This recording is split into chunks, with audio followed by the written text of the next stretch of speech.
नमस्कार दोस्तों, महाराष्ट्र में बीजेपी, एनसीपी और शिवसेना का महायुति गठबंधन चुनाव जीत चुका है। विपक्षी पार्टियां कह रही हैं कि ईवीएम के कारण वो चुनाव हारी हैं। ये निर्णय जो आया है, ये नतीजा है, ये जनता का निर्णय नहीं है, मैं इतना ही कहूंगा। बीजेपी का कहना है एक है तो सेफ है कि बात लोगों को समझ में आ गई और लोग जातियों में बटे नहीं, इस कारण से बीजेपी चुनाव जीती है।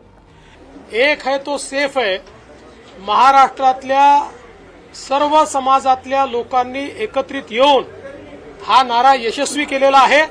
सगळ्यांनी एकत्रित मतदान केलेलं आहे आणि विशेष आभार।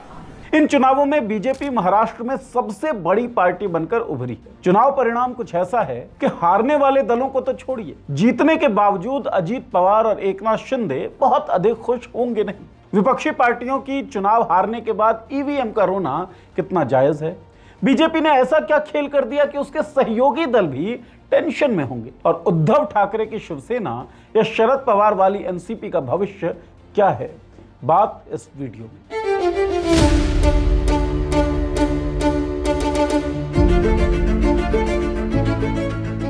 नमस्कार, मैं हूं नीरज और आप देख रहे हैं पॉलिटिक्स। सबसे पहले बात विपक्षी पार्टियों की चुनाव हारने के बाद ईवीएम का रोना कितना जायज है, इस सवाल पर। दोस्तों, राजनीतिक पार्टियों का काम होता है जनता की नुमाइंदगी करना और देश के संचालन हेतु सरकार बनाना। इसके लिए तरीका है चुनाव। अगर चुनावी प्रक्रियाओं में या चुनावों में किसी भी तरह की गड़बड़ी होती है तो राजनीतिक दलों के अस्तित्व का सवाल पैदा हो जाता है। सवाल यह उठता है कि अपने अस्तित्व के लिए राजनीतिक दल कौन सी लड़ाई लड़ रहे हैं। हर बार चुनावी हार के बाद प्रक्रियाओं में गड़बड़ी का आरोप लगाने वाली विपक्षी पार्टी सड़क पर कोई बड़ा संघर्ष क्यों नहीं करती? अगर चुनावी प्रक्रियाओं में गड़बड़ी है, अगर ईवीएम मैनिपुलेशन बीजेपी करती है, हर चुनाव में हारने के बाद अगर यह आरोप विपक्षी पार्टियां लगाती हैं, तो उसके खिलाफ जन आंदोलन क्यों नहीं? इसके तीन कारण हो सकते हैं। पहला ये कि किसी तरह की कोई गड़बड़ी दरअसल है ही नहीं। दूसरा ये कि विपक्षी पार्टीज के पास संघर्ष हेतु न तो इच्छा शक्ति है और न ही कार्यकर्ताओं का जमीनी नेटवर्क। और तीसरा, विपक्षी पार्टीज भी किसी न किसी तरीके से गड़बड़ियों की लाभार्थी है। अणुशक्ति नगर से शरद पवार वाली समाजवादी पार्टी के उम्मीदवार चुनाव हार गए। उन्होंने सोशल मीडिया प्लेटफॉर्म एक्स पर लिखा कि राउंड 16 के बाद और सभी राउंड्स में स्थिर बढ़त बनाए रखने के बाद 99% चार्ज की गई ईवीएम मशीनों को खोला गया और बीजेपी समर्थित एनसीपी अजीत पवार के उम्मीदवार ने बढ़त बना ली। चुनाव आयोग को मेंशन करते हुए फहाद ने लिखा, यह पूरी तरह से हेरफेर है। हम राउंड 16, 17, 18 और 19 की पुनर्गणना की मांग करते हैं। ईवीएम के बैटरी परसेंटेज का मामला पहली बार नहीं उठ रहा, हरियाणा विधानसभा चुनावों में भी उठा था। कांग्रेस ने शिकायत भी की थी चुनाव आयोग के पास, लेकिन उसके बाद कुछ किया नहीं गया। चुनावी गड़बड़ी अगर है, उसके खिलाफ विपक्षी दलों की प्रतिक्रिया उचित है नहीं और तरीका ऐसा नहीं है जिससे इन गड़बड़ियों को दूर किया जा सके। अब आते हैं दूसरे सवाल पर। बीजेपी ने ऐसा क्या खेल कर दिया कि उसके सहयोगी दल भी टेंशन में होंगे? इसके लिए वरिष्ठ पत्रकार प्रशांत टंडन का ये ट्वीट देखिए। प्रशांत लिखते हैं, कितनी बढ़िया स्क्रिप्ट है।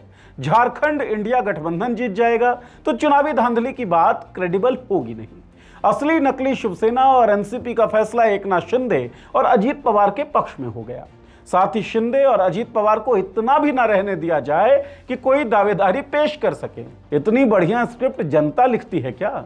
इशारा प्रशांत टंडन भी ईवीएम मैनिपुलेशन या चुनावी प्रक्रियाओं में गड़बड़ी की तरफ कर रहे हैं। इस वीडियो को रिकॉर्ड करते वक्त तक भारतीय जनता पार्टी 132 सीटों पर, शिवसेना 55 और एनसीपी 41 सीटों पर लीड कर रही है। बीजेपी अपने दम पर मैजिक फिगर के बहुत करीब है। बीजेपी के अकेले दम पर इतनी सीटों के कारण एनसीपी और शिवसेना की बार्गेनिंग पावर कम, जबकि बीजेपी की बार्गेनिंग पावर अधिक होगी। ऐसे में मंत्रिमंडल निर्माण में बड़े या मलाईदार समझे जाने वाले मंत्रालय मिल पाएंगे या नहीं, इसकी चिंता गठबंधन के साथियों को होगी। दूसरी बड़ी चिंता वो खुद को देखकर महसूस कर सकते हैं। बीजेपी का राजनीतिक इतिहास बताता है कि बीजेपी एक छोटे भाई की तरह किसी क्षेत्रीय पार्टी की उंगली थामती है और फिर बड़ा भाई बन जाती है। बीजेपी के छोटे भाई से बड़ा भाई बनने के सफर में दूसरी पार्टी बहुत कमजोर हो जाती है या टूट जाती है।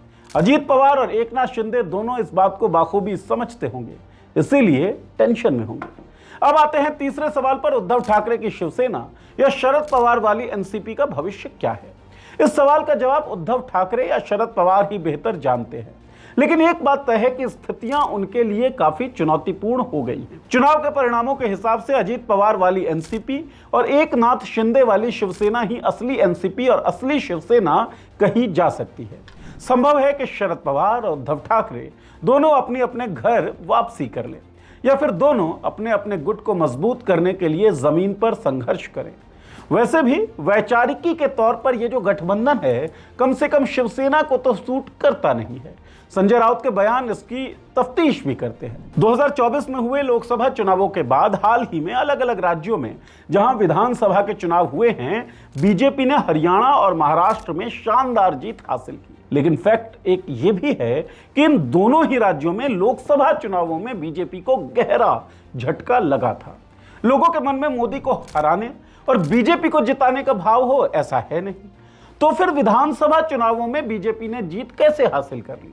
लोकसभा चुनाव परिणामों के बाद चंद महीनों में ऐसा कोई बड़ा बदलाव राजनीतिक परिदृश्य में घटा भी नहीं है। तो फिर लोगों का वोटिंग पैटर्न कैसे और क्यों बदला, इस पर सोचना बहुत जरूरी है। या तो एक बात यह हो सकती है कि लोग मोदी से खन्न हो गए हों, लोग मोदी को पसंद ना करते हों, इस कारण से लोकसभा चुनाव में उन्होंने बीजेपी के पक्ष में वोट नहीं किया।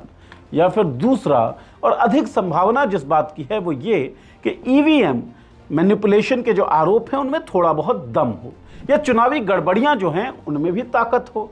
लेकिन अगर ये गड़बड़ियां हैं और अगर उन गड़बड़ियों में आरोप में दम है तो विपक्षी पार्टियों को संघर्ष करना होगा। इस वीडियो में हमने जो शुरुआत में बताई, अगर वो संघर्ष नहीं होता है, अगर चुनावों में होने वाली गड़बड़ियों के खिलाफ कोई सामूहिक आंदोलन जैसा कुछ नहीं दिखता है, तो समझ जाइए कि किसी भी तरह की कोई गड़बड़ी या तो है नहीं, और अगर गड़बड़ी है भी तो उस गड़बड़ी के लाभार्थी तमाम लोग हैं, तमाम राजनीतिक दल हैं। ये वीडियो आपको कैसा लगा? महाराष्ट्र इलेक्शन का जो रिजल्ट आया है उस पर आप क्या सोचते हैं? क्या भविष्य हो सकता है? आपको लगता होगा, क्योंकि भविष्यवेत्ता तो हर कोई होता भी है और नहीं भी होता। आपकी जो भी राय है, जो भी टिप्पणी है, इस वीडियो के कमेंट बॉक्स में लिखकर हमें भेजिए। और इस तरह के वीडियो आप तक आते रहें, इसके लिए इस चैनल को सब्सक्राइब कर लीजिए। बेल आइकन जो है उसे दबा दीजिए ताकि हमारे वीडियोस के नोटिफिकेशंस आप तक पहुंचते रहें। बहुत बहुत शुक्रिया।